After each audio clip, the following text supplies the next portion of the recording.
For all the imperfections surrounding ONE Haverhill, it was nevertheless very interesting to hear about the wide range of ideas which were thrown in at their recent workshop about the town centre master plan.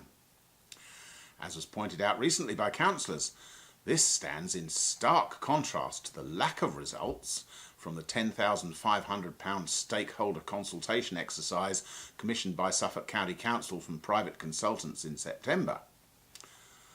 If ever there was an argument for localism, it must be the way in which reasonably local people, or at least people who deal with matters locally, can be brought together so much more effectively than anything those from outside ever achieve.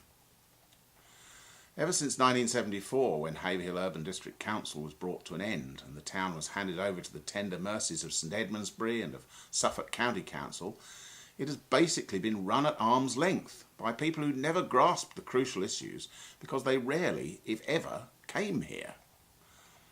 It's that old myth that if you are a trained manager, you don't have to know anything about an issue or a business to make decisions about it. Experienced councillors in Bury or Ipswich have always thought they know best, in the same way as incapable managers every day in Britain make palpably ridiculous decisions about businesses which they don't understand because they never worked in them.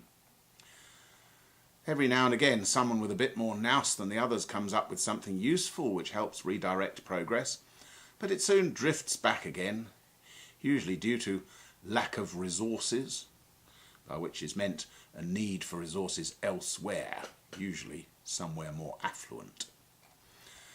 Another little ruse they come up with, when a tiny inkling dawns on them that everything that has happened so far has not been quite perfect, is to consult the people.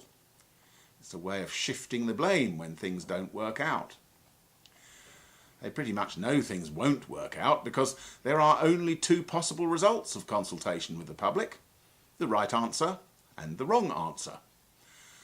If they get the right answer, by which they mean what they wanted to do anyway, something cheap, stopgap, or even nothing at all, then they are all right, and they go ahead with great trumpeting about how they listen to people, how they're being more than fair in the apportioning of our money, etc. If they get the wrong answer, by which they mean something major, expensive, or likely to create a rival to their little empires, they quietly bury it and then come back to consult again in the hope that eventually they will get the right answer from the people, even if only out of sheer boredom with the whole process. Now, ONE Haverhill is different.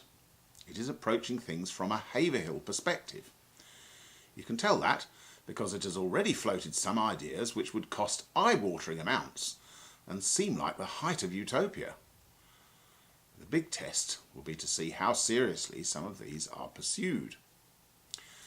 You may remember the initial Vision 2031 consultation, when the public were invited to make any and every suggestion, however wild or unattainable it may seem. So they did. But unfortunately, the planning officers whipped them through them, sifting out anything interesting and reducing the document to their usual level of comfortable, bland platitudes. No one stood up to them until too late, as far as the draft document is concerned, so now it is up to a planning inspector to weigh the issues raised. If the draft master plan process which ONE Haverhill is carrying out follows the same course, then we might as well all jump off this train, run outside and jump off a cliff for ourselves. Let's hope not. There is a long way to go and many battles to fight, but at least ONE Haverhill appears to have made an encouraging start.